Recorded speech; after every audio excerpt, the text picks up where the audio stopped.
Qué bonito el vídeo, me ha gustado. Sí.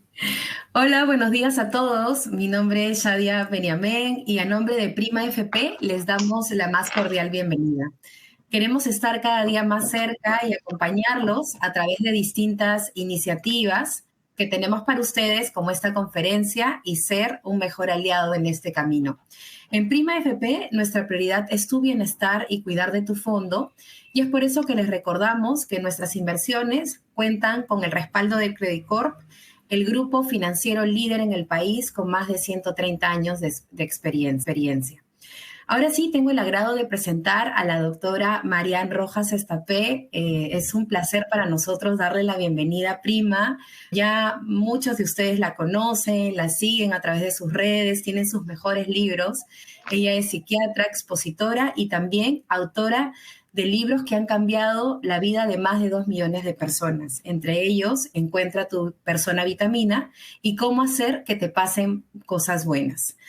Y bueno, antes de dar inicio y darle ya el pase a la doctora, quisiéramos recordarles que que todas las personas que se hayan conectado a la conferencia y se queden hasta el final respondiendo a nuestra encuesta también, porque es importante, van a participar de un sorteo donde se podrán llevar uno de los libros, del último libro de la doctora, que es Recupera tu mente, reconquista tu vida. Y también vamos a tener un tiempo al final de preguntas donde van a poder ustedes darle sus comentarios, agradecimientos, dudas, ¿no? Y esta caja de preguntas, recordarles que se encuentra al lado izquierdo de sus pantallas para las personas que se encuentren en laptop o para las personas que estén a través de un dispositivo celular, lo pueden ver debajo de esta pantallita donde nos están viendo. Y ahora sí, para darles todo el tiempo, le doy la bienvenida nuevamente a la doctora Marian. Muchas gracias, doctora, por estar con nosotros. Es un placer tenerla en esta mañana en Prima FP. Muchísimas gracias, Shadia. Es un placer para mí estar hoy conectada con Perú, con tantas personas que están al otro lado, pudiendo escuchar esta pequeña charla, conferencia que voy a transmitirles. Yo me voy a dirigir de tú, porque en general tengo cuando yo hablo en España hablo de tú, pero yo sé que en Latinoamérica se suele utilizar el usted, pero me siento más cómoda con el tú, porque encima yo soy muy cercana y tiendo a hablarle siempre a todo el mundo, pero son las personas que son más mayores de usted. Y gracias por la presentación, porque yo soy una fiel admiradora de Latinoamérica, tengo un gran cariño. Antes de la pandemia viajaba más, me encantaba poder ir a Argentina, me encantaba ir a México, a diferentes países. En principio, en el 2025, si todo va bien, Perú es uno de los 4 países a los que voy a ir, o sea que será una alegría si en algún momento puedo coincidir con alguno de todos vosotros, porque siempre hay mucho cariño y muchas ganas de aprender y muchas ganas de trabajar los temas de la mente, el mundo emocional. En Latinoamérica las personas quieren hablar de emociones. Mientras me preparaba la sesión de hoy, yo tengo tantas cosas que contar y me gusta tanto mi tema que puede ser infinito. Yo podría estar hablando varias horas. Y pues me habían pedido el tema de la gestión del estrés. Entonces, yo quería enfocar de una manera, ¿no? Es decir, vosotros que me estáis escuchando sabéis que soy psiquiatra, trabajo en el Instituto Rojas Estapé, trabajo con mi hermana Isabel y con mi padre y con más equipo, y nos dedicamos principalmente a gestión de emociones, gestión de ansiedad, traumas, somatización, etcétera. Durante los últimos años he publicado varios libros, Cómo hacer que te pasen cosas buenas y Encuentra tu persona vitamina, y el reciente, que acaba de salir yo creo que en Perú hace un mes y medio, Recupera tu mente, reconquista tu vida. ¿Por qué el último libro? Pues por lo que os voy a contar hoy. Me preguntabais, teníais interés que os hablara de la gestión del estrés y de la ansiedad, pero yo antes de empezar a hablar de ello haría un diagnóstico. Es decir, todos nosotros notamos que en los últimos meses, en el último año, estamos más irritables, más impacientes, gestionamos peor nuestros impulsos, tenemos más ansiedad, saltamos más, gestionamos peor a las personas que nos rodean, sentimos más la ansiedad y el estrés y toleramos peor el dolor, el sufrimiento, el malestar y el aburrimiento. Es decir, hay una parte de mí que observa como psiquiatra una mayor fragilidad de la sociedad. Todo duele, todo molesta, todo irrita, las cosas nos ponen nerviosos, las cosas nos enfadan, tenemos menos tolerancia y queremos aguantar más, pero a veces no podemos. ¿Qué nos está sucediendo?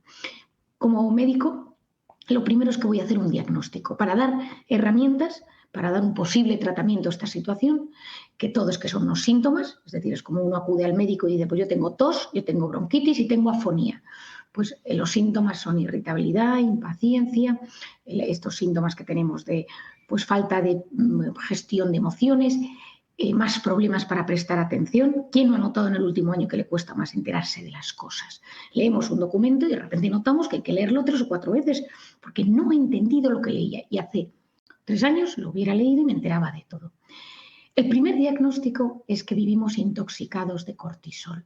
He hablado a lo largo de los últimos 10 años muchísimo de esta sustancia. Es una hormona que se activa en las glándulas suprarrenales en los momentos donde mi organismo detecta que hay una amenaza. Es decir, yo voy caminando por la calle y aparece un león y entonces mi organismo quiere la supervivencia y por lo tanto activa la adrenalina y posteriormente, segundos después, el cortisol. Es una sustancia buena porque ayuda a gestionar los momentos donde, como yo decía, mi supervivencia está en juego. Pero hay que tener en cuenta una cosa. Ese cortisol, que es una hormona buena, no solo se activa cuando mi supervivencia física está en juego, que puede ser que aparece un león, un ladrón, un dinosaurio, un tanque, una bomba, es decir, una inundación, un fuego, es decir, algo que pone mi organismo, mi cuerpo en amenaza total, sino también cuando hay una amenaza económica, una amenaza profesional, una amenaza emocional. Por ejemplo, viene mi esposo, mi esposa, mi pareja y me dice, tenemos que hablar, he conocido a otra persona. Eso es amenaza afectiva, por lo tanto sube el cortisol. Viene un día mi jefe y me dice, no estoy contento con tu desempeño profesional, no estás llegando a las cifras y a las cuotas, y entonces yo en ese momento tengo un pico de cortisol porque tengo mi amenaza profesional está en juego. Viene, pues invierto el dinero de un cliente y pierdo dinero, eso es amenaza económica, por lo tanto hay pico de cortisol. Todos mis amigos quedan a hacer un plan, se olvidan de invitarme y tengo un pico de cortisol porque hay una amenaza social. Por tanto, no solo se activa el cortisol cuando mi amenaza física está en juego, sino mi amenaza afectiva, profesional, económica, profesional, etc. Lo segundo, importantísimo, es que no solo se sube el cortisol cuando me pasa a mí, sino cuando le pasa a la gente que yo más quiero. Por ejemplo, de repente mi hijo le están haciendo bullying en el colegio, me lo viene a contar, que es una amenaza el bullying y yo puedo tener un pico de cortisol. Mi esposo, mi padre, mi hermano están sufriendo una enfermedad y yo puedo tener un pico de cortisol por verles sufrir a ellos. Y último punto fundamental es que el cortisol se activa no solo ante algo real, sino ante algo que yo me imagino. Para mí esto es la neurociencia de la gestión de las emociones. La base de la gestión de la ansiedad parte de esta frase. Mi mente y mi cuerpo no distinguen una amenaza real de una imaginaria. Ante algo físico, ante algo real que me sucede o ante algo imaginario, se activa el mismo mecanismo de alerta. Y si mi pareja me está siendo infiel, y si mi hijo está en las drogas, y si este dinero que he invertido me he equivocado, y si pierdo este cliente, y si no consigo generar los suficientes clientes para que me asciendan, y si ese conjunto de pensamientos que pueblan mi mente tiene un impacto directo en mi salud. Esto es fundamental. Es decir, mis pensamientos tienen capacidad de activar mi estado de alerta. Y el 90% de las cosas que nos preocupan nunca, jamás suceden. Pero mi mente y mi cuerpo no distinguen lo real de lo imaginario. En un mundo como en el que estamos viviendo, donde hay la macro preocupación, Perú tiene sus temas, España tiene los suyos, el mundo, da igual que sea la guerra de Ucrania, que la guerra de Israel, de Hamás, el terrorismo, la pobreza, la violencia, es decir, el macro, pero luego cada uno de nosotros está librando batallas en temas de su vida. No conozco a nadie, esto es mi consulta y este es mi despacho, yo no conozco a nadie, por muy rico, muy guapo, muy exitoso que sea, que no tenga temas que le preocupen. Pero la vida, la felicidad, depende de cómo gestiono yo eso que me sucede. La felicidad, en mi opinión, consiste en disfrutar lo bueno que me sucede y gestionar lo malo. Eso para mí es la felicidad. Veía esta mañana aquí en mi consulta a un paciente que cada vez que le pasa algo bueno no se fía. Y tiene pero María, no te confíes, me dice, no me puedo confiar. Y entonces vive siempre en modo alerta. La felicidad está en haber cerrado las heridas del pasado mirar con ilusión al futuro y conectar de la forma más sana con el presente. Los que viven enganchados en el pasado son los depresivos. Los que viven angustiados por el futuro son los ansiosos. Depresión y ansiedad, las dos grandes enfermedades del siglo XXI. Si tú le preguntas a alguien qué te preocupa, te habla del pasado y del futuro. Nos hemos olvidado de vivir en el presente. Por tanto, ese presente tiene varias connotaciones. Uno es lo que me pasa y lo segundo es cómo interpreto lo que me pasa. Es decir, cualquiera de los que me estáis escuchando, llegáis un día a casa, habéis tenido un buen día, habéis ganado un nuevo cliente, habéis subido los ingresos, cualquier cosa. Y pasa algo malo en casa y lo relativizas. Pero si de repente en el trabajo todo ha ido mal, te has peleado, tu jefe te ha llamado la atención y encima llegas a casa y tu esposo, tu esposa, tu niño grita, se enfada, todo lo gestionas peor. A veces la realidad tiene un impacto directo en nuestra forma de interpretarla. Un día una discusión con el esposo, con el jefe, con la secretaria, con el ayudante, la sabes gestionar y otro día reaccionas de forma desproporcionada. ¿Por qué? Esto lo entenderemos ahora. Todos contamos con una especie de lo que yo denomino la batería mental, la pila mental. Hablaré de ella en las herramientas para que lo entendáis bien. Por lo tanto, estábamos diciendo, todos tenemos algún tema en nuestra vida que nos preocupa. Es decir, todos nosotros libramos batallas, tenemos preocupaciones. Las preocupaciones de gente que trabaja en un fondo, en un banco, miles, porque hay que vivir siempre en modo alerta, porque hay que estar pendientes de las variables económicas, sociales, la gente, los clientes, la tensión. No puedes perder el ritmo. Pero hay una idea súper importante que tenéis que entender. El ser humano no está diseñado para vivir en modo alerta. El ser humano está diseñado para vivir a veces en modo alerta, activar el sistema nervioso simpático, el cortisol, pero después tiene que bajar al sistema nervioso parasimpático, que es donde se relaja, donde se repara, donde potencia el sistema inmune. Y para ello hay un dato importante. El cortisol es cíclico. Por las noches es muy bajito, a lo largo de la noche sube hasta las 8 de la mañana, que tiene su pico más alto, y luego vuelve a bajar.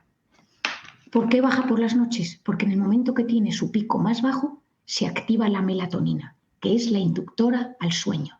Si yo por la noche sigo trabajando preocupado, llamo a mi suegro, suegra, jefe, discuto con mi esposo, con mi esposa, tengo un pico de cortisol, por lo tanto me va a costar mucho más descansar.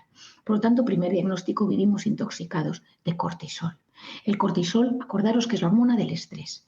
¿Cuál es el estrés? Cada cual tiene una serie de factores de estrés. Uno de los temas que yo más recomiendo a las personas es hacer siempre su esquema de personalidad. Imaginaros que viene una chica que se llama María a mi consulta y me dice, mira María, yo vengo a verte porque tengo ataques de ansiedad y migraña desde hace muchos años y tomo medicación, pero me gustaría trabajar si tiene un componente emocional. Y yo le digo, María, ¿cómo es tu forma de ser? Y María me dice, María, yo soy una persona muy sensible, paz, de alta sensibilidad, le doy muchas vueltas a las cosas y soy tímida. María, ante el estrés, se modifica. Todos nosotros ante el estrés nos modificamos. María, como es de alta sensibilidad, ante el estrés se convierte en una persona vulnerable. Ahora estoy bien, ahora estoy mal, ahora estoy triste, ahora estoy bien. María, como es una persona obsesiva, ante el estrés entra en pensamientos en bucle. No tenía que haber hecho, no tenía que haber dicho. María, como es una persona tímida, ante el estrés se bloquea. Y todos nosotros, cuando eso nos sucede, lo llevamos a la mente o al cuerpo. Hay gente que somatiza más en el cuerpo y hay gente que somatiza más en la mente. Hay gente que tiene el tic en el ojo, tiene la sequedad en la garganta o sensación de bolo aquí en la garganta, sensación de aquí nudo en el estómago, taquicardia, taquipnea, se te duermen las manos, dolores en la espalda. Es decir, estos son los síntomas de intoxicación de cortisol. Y hay otras personas que tienen síntomas psicológicos, ansiedad, pensamientos rumiativos, depresión, problemas de sueño y ataques de pánico, cada cual somatiza. Entonces yo le digo a María, María, ¿cuáles son tus factores de estrés? ¿Qué te sube el cortisol? A mí me encantaría que todos los que me estéis escuchando de prima, hoy en algún momento apuntarais en una hojita, a mí que me sube el cortisol, a mí que me pone en estado de alerta. En el caso de María, de esta paciente, pues ella le ponía en estado de alerta su ex esposo, que la dejó y se fue con una chica 10 años más joven, guapísima, instagramer, que no tiene dinero para llegar a fin de mes, que su jefe en el trabajo le llama la atención constantemente y una hija con dislexia que no acaba de salir adelante. Eso eran sus factores de estrés.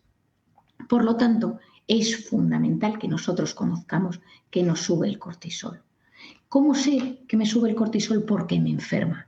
Hay momentos puntuales en los que uno sufre. Hay un estrés razonable en la vida que todos tenemos y que nos ayuda a responder mejor. El estrés que yo tengo antes de un escenario es un estrés bueno, pero lo malo es que de ese al tóxico hay un paso y en algunas ocasiones vivimos intoxicados del estrés negativo. Por lo tanto, intoxicación de cortisol. Saber que esos momentos de estrés, mi cuerpo escucha lo que me está sucediendo en la cabeza y somatiza. Es decir, el 80% de las enfermedades de atención primaria son derivadas de temas relacionados con las emociones. Es decir, me he peleado, he tenido una discusión, estoy triste. Hay un tema que yo trabajo muchísimo en todos mis 3 libros, especialmente los 2 primeros, que es cómo influyen los traumas en la infancia en el estado de alerta. Quizá alguno lo conozca y lo digo en un minuto sin más. Mi labor antes de empezar como psiquiatra en España fue irme a Camboya a sacar niñas de la prostitución infantil. Y empecé a trabajar dentro de los burdeles, dentro de las redes de prostitución e intentar salvar a las niñas, pero no salvarles a nivel físico, que también, sino salvarles a nivel psicológico, que para mí era lo más complicado. Yo descubrí que el trauma influía poderosamente en la salud física y psicológica, y el trauma lo que hace es activar el interruptor del cortisol para siempre. Por lo tanto, a veces tendemos a ser personas más ansiosas y tolerar peor el estrés porque venimos de un trauma sin resolver y por lo tanto muchas cosas desencadenan. Os voy a dar un ejemplo. Me pasó el otro día con una paciente mía que trabaja aquí en un fondo en Madrid.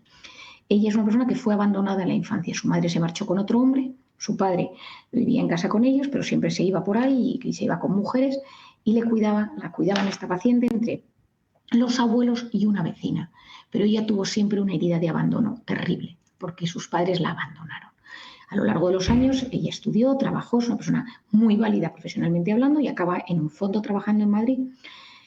Y hace unos días ella ha estado teletrabajando porque estaba fuera y ahora ha entrado en la oficina en Madrid. Y el primer día está ella reunida en una sesión por Zoom o por Meet o en una de estas sesiones online y de repente levanta la mirada, son las 2 de la tarde, la hora que aquí en España se come, y se da cuenta que no hay nadie en la oficina, que la gente no está en sus cubículos y entonces le da un ataque de ansiedad. Y entonces ella escribe en el chat de una persona, dice, ¿dónde estáis? Dice, nos hemos bajado a comer, 20. Pero ella lo único que detectó es que la gente del trabajo le había abandonado. O sea, la herida de abandono se revivió por este acto tan simple. A veces nosotros toleramos peor el estrés, un grito de un jefe, porque venimos de violencia. A veces toleramos peor el estrés porque nos hacen el vacío, porque nos exigen y recordamos esa exigencia de la infancia. Muchas veces cuando yo digo a la gente cuáles son tus factores de estrés, qué te sube el cortisol, a veces hay que identificar si hay alguna herida en la infancia. Mi primer diagnóstico es la intoxicación de cortisol. La intoxicación de cortisol tiene unos síntomas físicos que hemos hablado, somatizar, inflama el cuerpo, por eso hoy en día hay un estado de inflamación muy elevado, y produce a nivel psicológico lo primero, irritabilidad, lo segundo, impaciencia, lo tercero, ansiedad. Si se mantiene en el tiempo, podemos acabar con un trastorno de ansiedad generalizado o un trastorno de pánico. Lo cuarto, que mi corteza prefrontal, que es una zona que quiero que os aprendáis de memoria, es el segundo personaje de mi nuevo libro, la corteza prefrontal está aquí delante. Y es la zona que se encarga de prestar atención, de concentrarme, de gestionar mis impulsos, es la sede de la fuerza de voluntad y me ayuda a posponer la recompensa. Es la zona que me ayuda a frenar y reflexionar, frenar y profundizar, frenar y meditar, rezar, contemplar como cada cual haga. Es una zona que es fundamental que nos funcione lo mejor posible. Cuando yo vivo en estados de alerta permanentes, cuando yo vivo en estados de ansiedad permanentes, mi corteza prefrontal se bloquea y yo ya no razono bien, sino que voy en modo supervivencia, en modo egoísta. Simplemente quiero sobrevivir. Me cuesta empatizar, me cuesta profundizar, me cuesta enterarme de las cosas y voy, lo que yo llamo en la rat race, consumiendo cosas, haciendo cosas sin poder reflexionar sobre lo que consumo y lo que hago. Que esa corteza prefrontal se bloquee es muy peligrosa, porque pienso peor, porque tomo peores decisiones. Esto es mi tercer diagnóstico, que lo daré al final, pero estamos en una profunda crisis de corteza prefrontal en la sociedad. El segundo diagnóstico es que vivimos intoxicados de dopamina. La dopamina es otra hormona maravillosa, porque el cortisol es bueno, porque gracias a ello hemos sobrevivido. La dopamina es otra hormona fundamental. Es otra hormona fundamental en la supervivencia porque es la hormona del placer. Se activa en los momentos donde yo disfruto mucho, donde yo tengo algo muy placentero. Históricamente, los dos momentos más placenteros que han existido son el sexo, la reproducción necesaria para estar hoy aquí, y la alimentación, comer, porque son dos cosas necesarias para poder estar hoy aquí. Pero ¿qué sucede?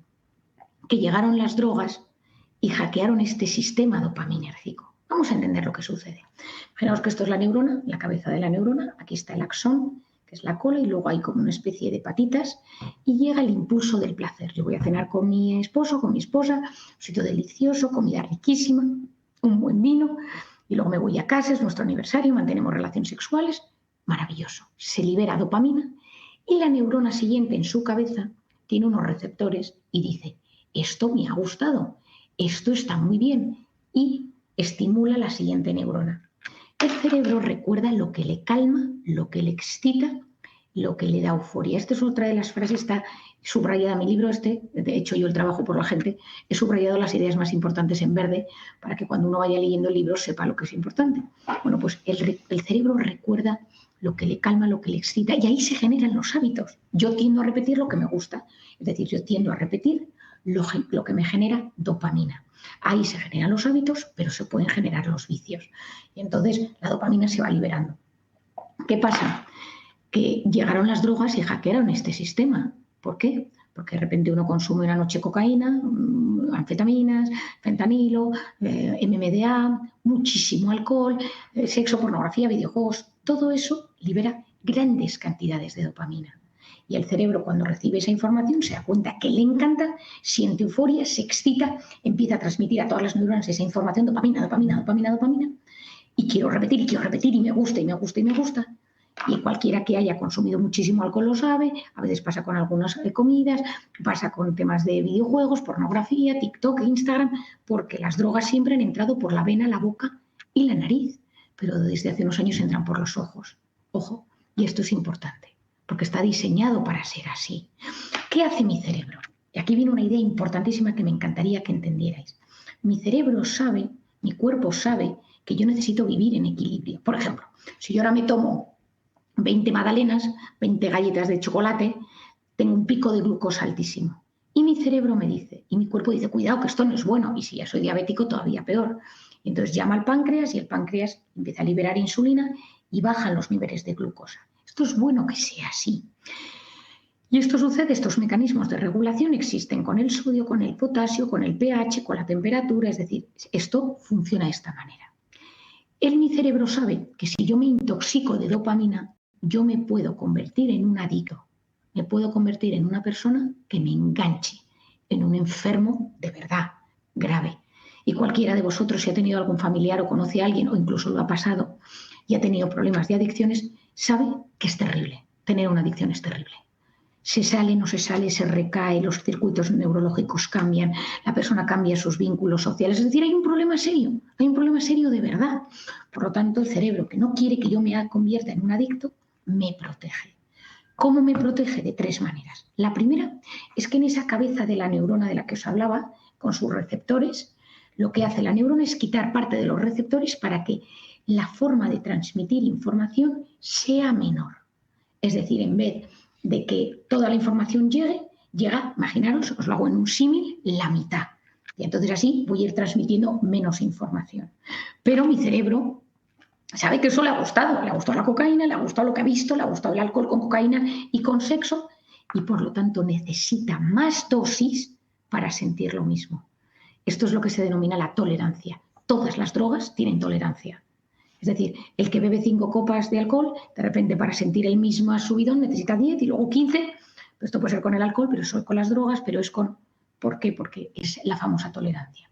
Lo segundo es que mi cerebro me protege liberando en esas bolsitas donde suelta la dopamina, en vez de soltar, imaginaros, 20 moléculas de dopamina, suelta 10. Es decir, me protege liberando menos, pero vuelvo a lo mismo, mi cerebro sabe que lo que ha sentido le ha gustado y entonces sube la intensidad de la droga, del consumo, de lo que esté haciendo. Y la tercera, que para mí, cuando descubrí este tema hace 1 año y medio, significó algo muy importante en mi vida, o sea, estuve varias semanas que solo le daba vueltas a este concepto, ¿Quién es el que regula el exceso de placer? En mi cerebro, en mi cuerpo. Al igual que os decía que por un lado está el azúcar tirando y por otro lado está la insulina regulando, ¿quién es el que está al otro lado de la cuerda? Yo pongo en un lado de la cuerda aquí a la dopamina. ¿Quién es el que está al otro lado de la cuerda intentando regular el exceso de dopamina? El dolor. Es decir, cuanto más placer, más dopamina, empiezan a generarse aquí moléculas de dolor, dolor, dolor, dolor, dolor, dolor. Y hay un momento, si esto fuera una cuerda, que estoy con esto, que tenemos en un lado aquí el placer y aquí tirando el dolor. Y hay un momento que yo ya no consumo porque quiero placer, sino porque quiero esquivar todo el dolor que se está generando en el otro lado. Repito esta frase. Es decir, hay un momento que como hay tantas moléculas de dolor, mi organismo dice que no sufras y entonces yo sigo consumiendo. En los casos de las personas con adicciones, esto se entiende muy bien, las personas con adicciones ya no consumen porque quieren pasárselo bien, sino porque no soportan el síndrome de abstinencia. La parte más dura de la cuerda es el síndrome de abstinencia, esa ansiedad, molestia, dolor, la cabeza me explota y consumo. Pero yo no consumo porque me guste la droga, sino porque no soy capaz de gestionar lo que se genera en el otro lado cuando dejo de consumirla. Si no somos adictos, si no somos adictos a la cocaína o a una droga grave, ¿qué nos está pasando a nosotros? ¿Quién está en este lado de la dopamina? TikTok, redes, WhatsApp, porno, videojuegos, azúcar, comida, hiperestimulación constante. Y al otro lado, dolor, dolor, dolor, empieza dolor, dolor. Entonces hay un momento que yo ya no soporto nada. Estoy impaciente, todo me aburre, todo me irrita. Por eso yo en España, que estoy colaborando para regular el tema de las pantallas en las escuelas y en los institutos y en los colegios, etcétera, una de las cosas que he dicho es no puede haber móviles en los colegios. No puede haber móviles en los patios, en los recreos. Porque si tú tienes a un chico que está Instagram, TikTok, cuando llega a ver al profesor, es un rollo el profesor, es un aburrimiento. Y entonces se empieza a irritar porque la clase no le produce nada. Y entonces el cerebro en ese momento le dice, agarra tu celular, agarra la pantalla, mira algo, pero claro, lo vas a sacar. Entonces hay gente que lo saca, pero porque no lo puede evitar, porque lo que está sintiendo en clase le parece terrible. Por lo tanto, una sociedad adicta a la dopamina, una sociedad intoxicada de dopamina, de placer, se convierte en una sociedad intolerante al dolor, al sufrimiento, al malestar, a la ansiedad, a todo aquello que me molesta un poquito. Esto, cuando luego os dé los tips, una de las ideas es que sin esta cuerda que vuelvo aquí a poner, aquí tenemos el placer tirando por un lado y aquí tenemos el dolor, lo que se ha descubierto es que si tú permites un poquito de dolor, microdosis de dolor, como tu organismo no quiere que sufras, se genera dopamina endógena y sientes placer. Si alguno que me escucha ha esquiado alguna vez, sabe que cuando uno esquía hace frío, te tira uno, te caes al suelo, te duele la bota, te aprieta la bota, sube, baja la silla de la telesilla. Ahora, ¿qué pasa cuando te quitas la bota a las 4 o 5 de la tarde? ¿Qué sensación es esa de...? Eso es que has permitido microdosis de dolor durante todo el día y cuando paran ese microdosis de dolor, sientes esa sensación de placer. Yo durante muchos años, cuando terminaba de esquiar, decía, viva el après-ski. Yo no sé qué demonios pasa después de esquiar, pero es que se disfruta más. O sea, hay una media hora después que es una cosa sobrecogedora. Entonces, yo que siempre me gusta investigar la ciencia, decía, aquí debe pasar algo en el cerebro que no sé qué es, ¿no? Bueno, ahora ya sabemos lo que es. Esto significa que si alguno que me está escuchando es padre y yo tengo 4 niños o madre, pues, mamá, tengo sed, te esperas. Mamá, quiero comer. Mamá, quiero que me compres esto por mi cumpleaños y me lo compras. No, te esperas a tu santo. Es decir, mamá, es que es muy difícil porque eso requiere que yo tenga capacidad de gestionar el no de mi hijo, el enfado de mi hijo, pero cuanto antes ellos aprendan a gestionar microdosis de dolor, mejor gestionarán la cuerda placer-dolor.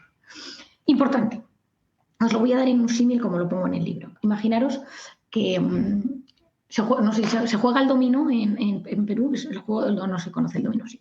Imaginaros que un día, los domingos por la tarde, hay una tradición de ir a jugar al dominó con los padres, los abuelos, los tíos, los primos, a casa de los abuelos. Y entonces uno va los domingos por la tarde, juega al dominó y toma unas magdalenas y un chocolate con los abuelos. El dominó sería un hábito, el hábito de los domingos. Y es una carreterita. Yo lo pongo los hábitos en forma de carretera en el libro. Y es una carretera por la que circulan 5 bolitas de dopamina. Es algo que está bien, pero no es súper placentero, está bien. Imaginemos que a ese niño, a ese joven, a ese chico de 15 años le regalan la PlayStation.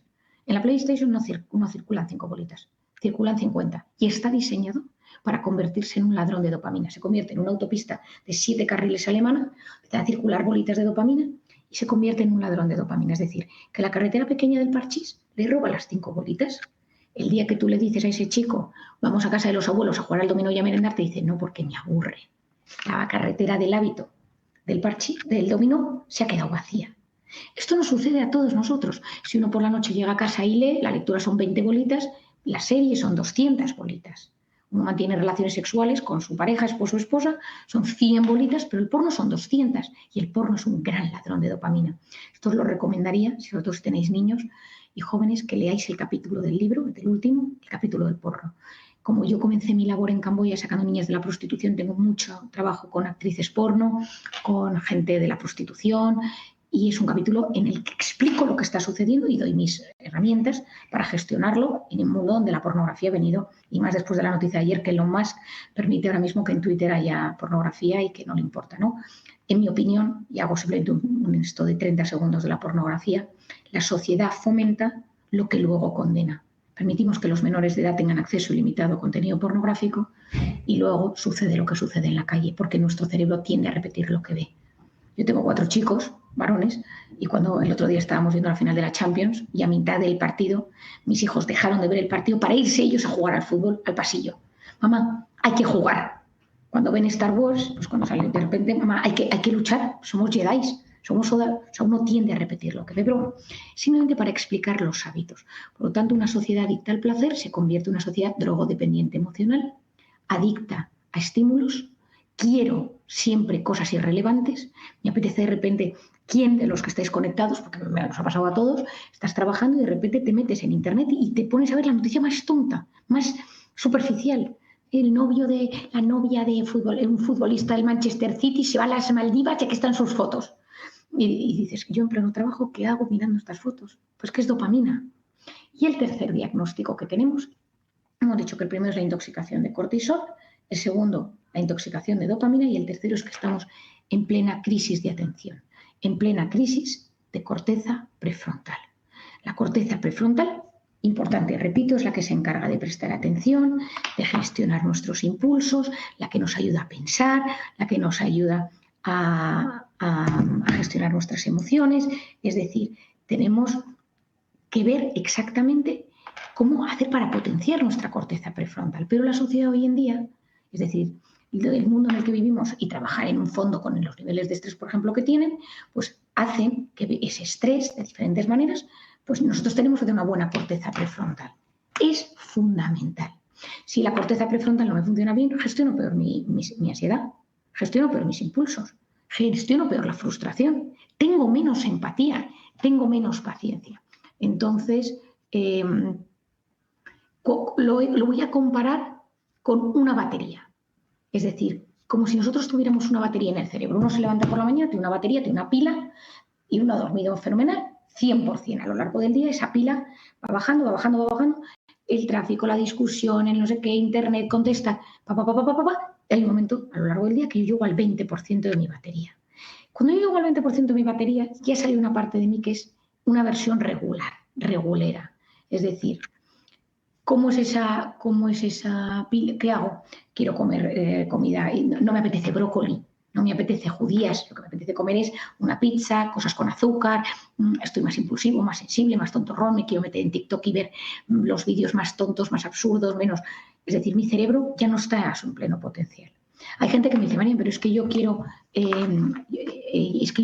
tener siempre la pila al 100%. Es imposible. O sea, la propia pila a lo largo del día va teniendo una descarga. Primer punto. ¿En quién me convierto yo cuando estoy en un 20% de mi batería?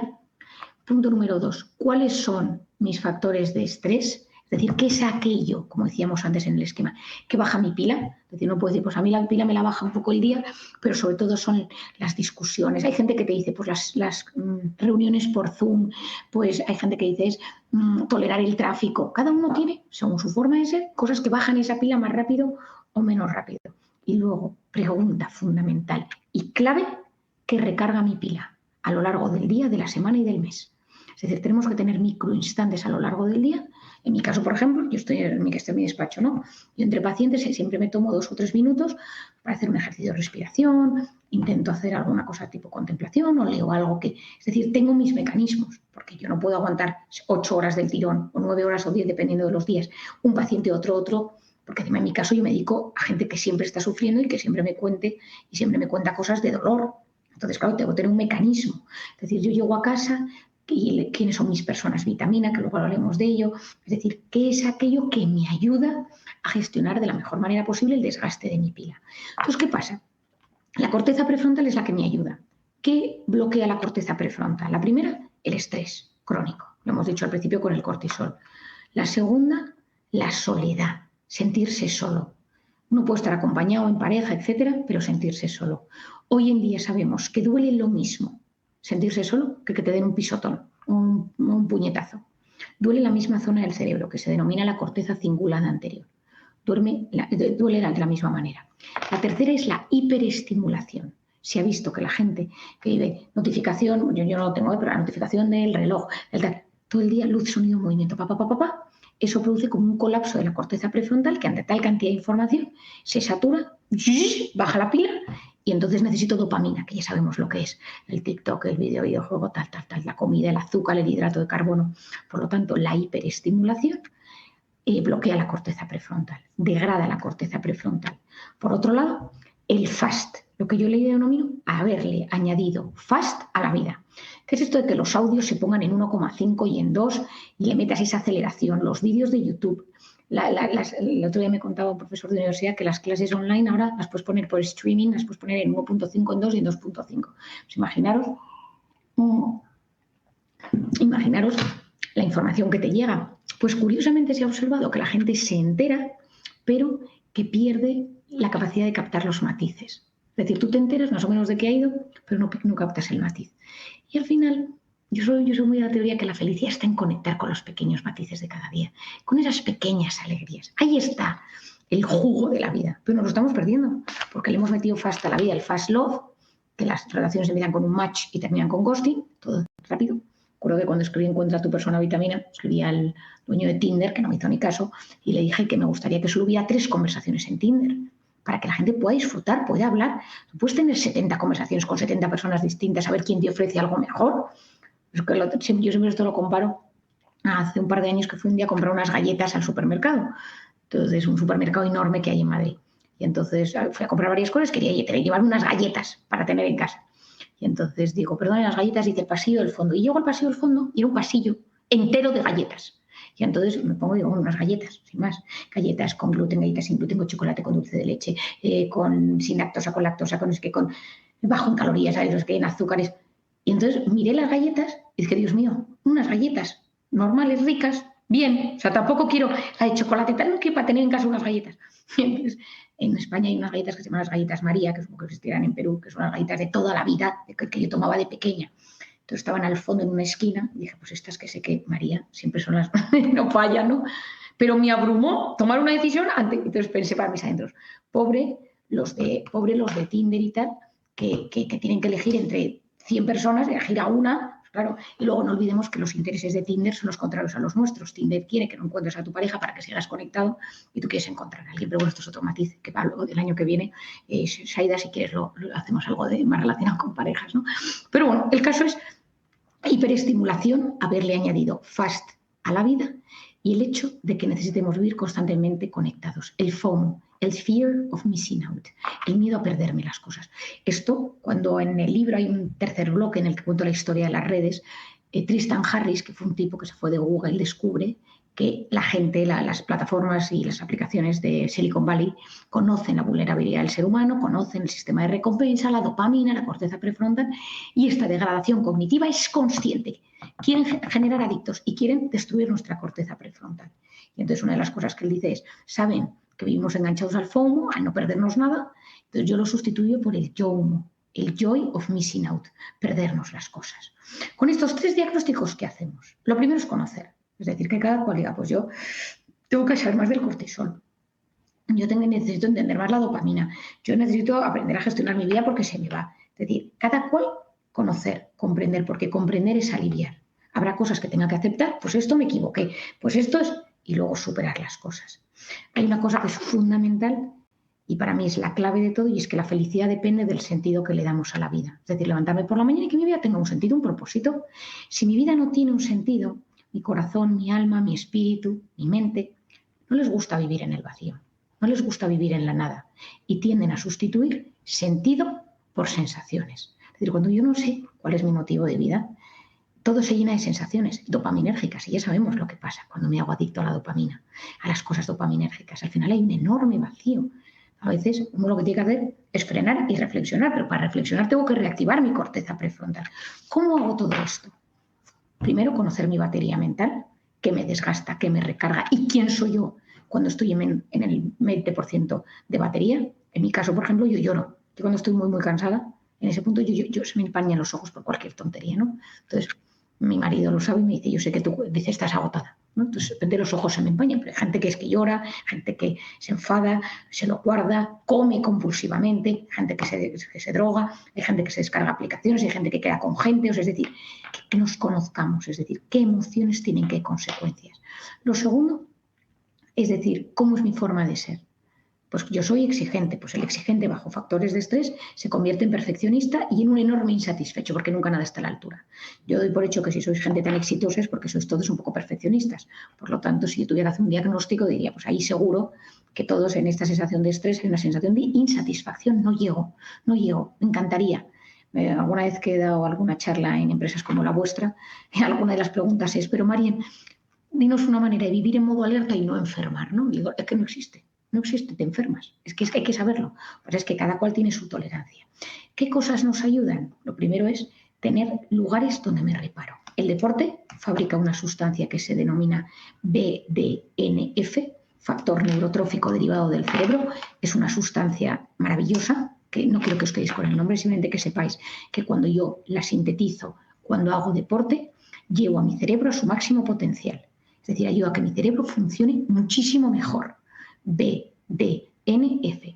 Todos los días que yo pueda, al menos 15 minutos sudando. Baja el cortisol, mejora el sistema inmune, me ayuda a tener mayor tolerancia al estrés, libera tensión y me ayuda, y esto yo lo uso mucho, a tener claridad de ideas. Por ejemplo, yo cuando algún día tengo un día de consulta muy complicado, me pasó ayer con un tratamiento con un paciente que no me aclaraba, me volví a casa andando rápido y me puse una zapatilla rapidita y me puse a andar y al cabo de 20 minutos de repente vale, ya está, esto. Entonces, importantísimo. Más cosas. La naturaleza, ser capaces de volver a conectar con la naturaleza. En un mundo donde vivimos conectados todo el día hay que volver a la vida real, a poder conectar, mirarnos a los ojos, el tú a tú, la naturaleza. Porque en la naturaleza hay lentitud, hay freno y eso es muy sano para el cerebro. Y ahí entra la contemplación, la meditación, la oración. Hoy en día se conocen los efectos más que beneficiosos de todas estas técnicas contemplativas meditativas. Las personas que tienen creencias religiosas, pues que usan la oración, o las personas que quieran empezar con la respiración, o las personas que quieren hacer meditación. Es decir, hay muchísimos tipos. A cada cual que encuentre el que le ayude, pero es bueno de repente reflexionar, parar. Y que cuando uno pare, aprenda a gestionar la culpa, porque vivimos acostumbrados a que siempre tenemos que ser muy ejecutivos y que el tiempo nos cunda. Y finalmente, lo que denomino yo las personas vitamina.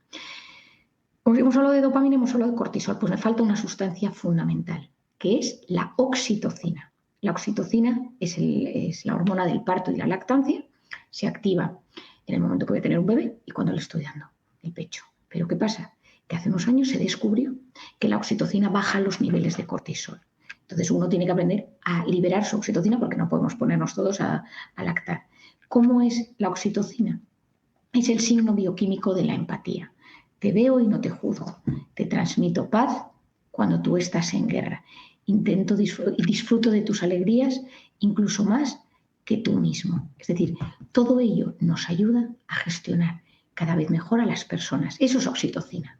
Es decir, en un mundo intoxicado de cortisol y de dopamina, tenemos que potenciar la oxitocina. Hablar a la gente a los ojos, mirándole a los ojos a nuestros hijos, abrazándoles los abrazos de a partir de 8 segundos, liberan oxitocina. Al final, y os lo doy en plan tip a nivel empresa, la gente, ¿a quién le confía su dinero? La gente a quién le confía, a quién le alquila su casa, a la persona que le genera más confianza. Y la persona que le genera más confianza es la que le hace liberar oxitocina cuando está con ella. Y eso significa que hablo, te digo las cosas, te miro a los ojos. Eso es oxitocina. Y sabemos que la oxitocina libera y baja, perdonadme, los niveles de cortisol. Por lo tanto, en este mundo que vivimos y vosotros que tenéis acceso a tantas personas, que seáis personas vitamina, que ayudéis a que las personas liberen su oxitocina para que, como veía en el vídeo que me pareció muy bonito, les ayudéis a cumplir sus sueños. Pero para eso os tenéis que cuidar vosotros, vuestros niveles de cortisol y vuestros factores de estrés. Muchísimas gracias y disponible para las preguntas. Muchas gracias, doctora Marianne. De verdad que creo que todos hemos estado súper pendientes de cada detalle, de cada herramienta y creo que vamos a poder gestionar justamente mejor nuestras emociones después de todo lo que nos ha comentado y evaluarnos, ¿no? Qué tan intoxicados estamos. Y eso es algo que tenemos que hacer cada uno para mejorar, ¿no? Y estar bien con nuestras emociones y en realidad tener un futuro más esperanzador en base a cada meta, ¿no? Y gracias por ello. Y queríamos pasar esa parte a las preguntas que están bien interesantes también. Vamos a abrirlas en estos momentos. Gracias a todos por sus comentarios. Hay bastantes agradecimientos también para la doctora. Y acá hay uno que nos dice, bueno, nos comenta Carolina.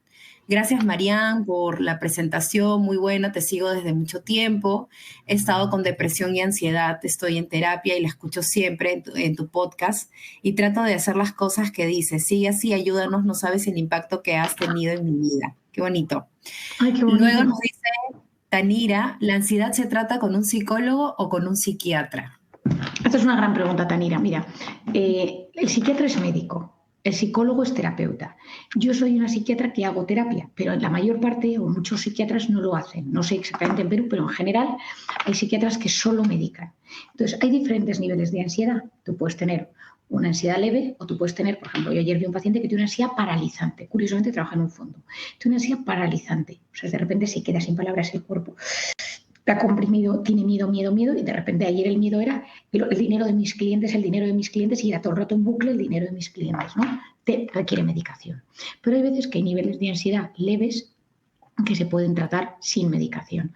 ¿Qué pasa? Que es mucho más fácil vivir con una pastilla, mucho más fácil que tener una pastilla y que todo te resbale. Entonces yo en eso suelo ser más prudente, porque considero, como habréis entendido con la cuerda, que es bueno tolerar microdosis de dolor. O sea, que a veces pues te tienes que poner un poco nervioso, te tienes que... Mis hijos, mamá, me duele el pie. Pues vale, pues te pongo un poco de hielo. Pero es que no vamos a dar una pastilla cada vez que te duela algo, porque necesito que gestiones. Nuestro cerebro funciona muy bien con el aprendizaje. Entonces, en general, ante la duda, yo suelo recomendar que si es una ansiedad leve, moderada, que vayan a un psicólogo. Incluso que lo consulten a su médico de cabecera y tal. Pero si la ansiedad es paralizante, es angustiosa, etcétera, yo lo que recomiendo es ir al psiquiatra. Si encima el psiquiatra sabe hacer un poco de terapia es lo mejor, porque así se va integrando, ir poniendo primero una medicación y luego vas haciendo terapia y vas bajando la dosis y vas aprendiendo técnicas. Y es la mejor manera de gestionarlo, en mi opinión. Uh-huh. Buenísimo. También tenemos la pregunta de Víctor. Nos dice, ¿cómo gestionar las emociones después de un trauma? ¿Cómo manejar las historias? Bueno, vamos a ver, esto es muy importante. El trauma... Y si alguno que me está escuchando, tengo muchos podcasts y en los 2 primeros libros hablo mucho del trauma porque es una de mis especialidades. El trauma es una herida en el alma, en la mente y en el corazón. Y el trauma puede ser tan incapacitante que influya en cómo me relaciono con la gente, en cómo gestiono la ansiedad, en cómo mantengo relaciones sexuales, en cómo elijo pareja o en cómo soy incapaz de elegir pareja. Esto es importantísimo. Entonces, ¿qué sucede? Que hay muchas personas que lo que les sucede es que el trauma se lo tragan, no lo cuentan. Por 2 razones. 1, porque te da vergüenza. 2, porque crees que no te van a creer. O porque no has generado los canales de comunicación adecuados en familia para que cuando llegue ese trauma, ese abuso, ese bullying, ese lo que sea, pues no lo cuentas. Por lo tanto, es un doble trauma. El trauma se puede aliviar muchísimo si cuando sucede lo cuentas. Así empiezo cómo hacer que te pasen cosas buenas. O sea, ante la duda, si un hijo tuyo viene y te dice, mamá, me ha pasado esto, papá, me ha pasado esto, ante la duda le crees siempre. No, no creo que el tío te haya hecho esto, el abuelo es buenísimo. No. Primero se le cree. Porque como no sea como sea verdad la historia, y casi siempre es verdad, lo que puede suceder es que esa persona conlleve una herida de toda la vida y de desconfianza y de miedo y ya cierra sus canales de comunicación para siempre. ¿Cómo gestionar las emociones? Identificar que si es un trauma grande o es un trauma pequeño. A veces es un bullying que hubo en el colegio, bueno, pues hay gente que lo tiene. A veces es un trauma. A mí me pasa aquí a veces en consulta que viene gente pues por cosas que aparentemente no parecen nada y yo veo de repente algo que me chirría y digo, ¿te hicieron daño de pequeño? Bueno, digo, dime qué te hicieron. quién fue. ¿Era de la familia? ¿Era de fuera de la familia? Y tantas veces hay algo. Entonces, para gestionar las emociones hay que sanar la herida. La terapia ayuda, la medicación ayuda. Yo empleo una técnica que se llama EMDR, que es una técnica con los ojos y con el tapping, maravillosa. Yo creo que en Perú es que la hace algún terapeuta, y si no se puede hacer también online, y que es maravillosa y alivia los traumas. Pero hay que gestionar y hay que aprender a gestionar las emociones. Buenísimo, doctora. No se imagina la cantidad de mensajes que están llegando en agradecimiento. Y justamente acá tengo uno que quería comentarlo, de Cintia. Muchas gracias, doctor. En este momento me encuentro leyendo su libro Encuentra tu persona vitamina y estoy aprendiendo muchísimo. Muchas gracias por la luz que nos transmite a todos. Que Dios la siga bendiciendo en su camino. Hay otra pregunta también y bien interesante de Kreiser. ¿Hasta qué punto es bueno tener estrés? ¿Cómo identifico que ya no es saludable? Y luego también si hay alguna relación entre el estrés y las enfermedades. Bueno, pues efectivamente, el estrés, hay un estrés bueno que se llama el eustrés, que es ese estrés que tienes el día antes de tu boda, te vas a conocer a alguien que te van a presentar, vas a una entrevista de trabajo, es decir, hay un estrés que es bueno, que es ese nervio que todos hemos sentido en alguna cosa. Pero recuerdo hace poco estuve presentando mi libro en Argentina y que ese día estaba yo de los nervios, ¿no? Y yo digo, ay, de verdad, como era mi primera vez en Argentina, pues estaba yo, estaba histérica, o sea, tenía un nervio, pero que era un nervio bueno. Pero también digo, ese nervio, gracias a Dios, que duró 3 horas, porque yo llego a estar así 6 días y dejo de comer. Por otro lado, luego hay un estrés tolerable, que es el que todos manejamos todo el día. Ir a por los niños, pues a mí esta noche 2 hijos míos se han puesto enfermísimos con un brote de fiebre y un virus y tal, y entonces pues me pasó toda la noche despierta y entonces era tal, y por la mañana tenía que ir a ver a un paciente al hospital, pero luego he ido al pediatra, pero estrés tolerable. Espero que esta noche esté mejor y que mañana, pues el fin de semana, pueda descansar. Y luego está el estrés crónico, que es ese hijo que está enfermo, pero al día siguiente tal, pero al día siguiente tal, pero al día siguiente tal, y de repente nunca hay un día en paz, nunca hay un día tranquilo. Entonces, hay que distinguir si vivo en estrés tolerable o en estrés crónico. Si es estrés tolerable, lo tengo, pero lo sé gestionar y hay momentos de desconexión, o yo me doy cuenta que estoy en una rueda donde esto me está haciendo daño. Y sí está influido porque activo el modo alerta y ya sabemos que nos intoxicamos de cortisol y mi cuerpo somatiza, se inflama, hay un deterioro en el sistema inmune, hay un eje intestino-cerebro y empiezo con la colitis ulcerosa, con el colon irritable. Es decir, mi organismo responde a ese estado de estrés mantenido. Buenísimo. Tengo también otra pregunta de Pedro que dice, ¿cuál es la reacción entre el sueño y el cerebro y el estrés? Es importantísima, Pedro, esta pregunta.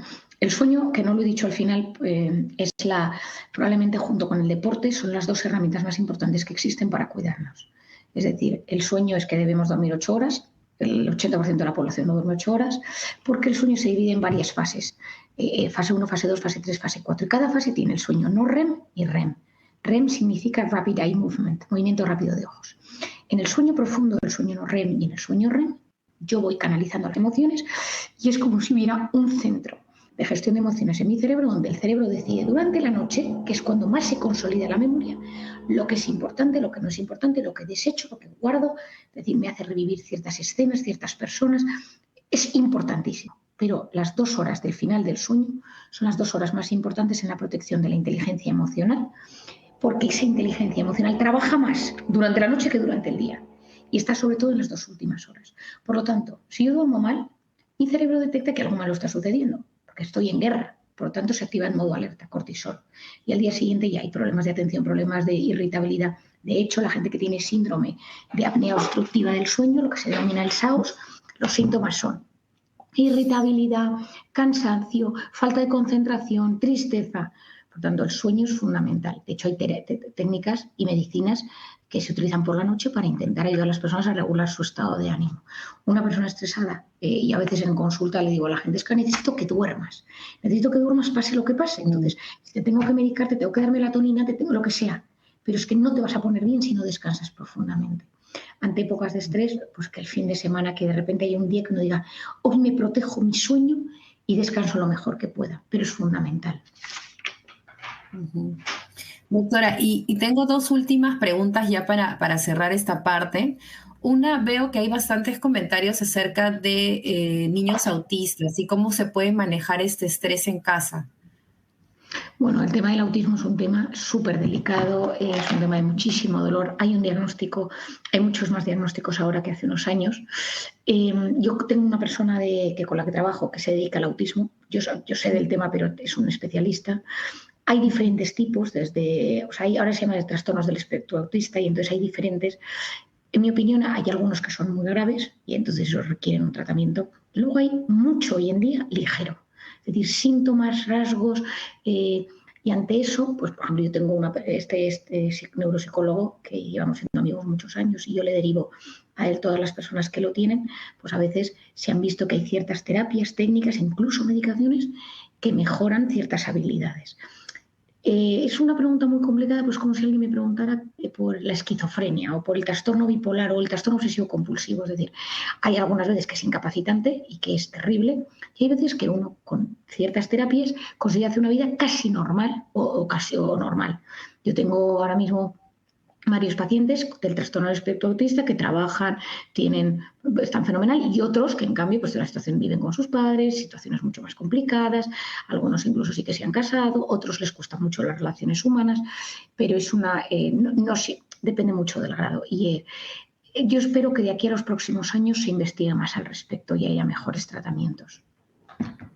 Muchas gracias, doctora. Y la última pregunta de María Luz dice, ¿qué sucede cuando la ansiedad y depresión solo se gestiona con medicamentos pero no recibe terapia?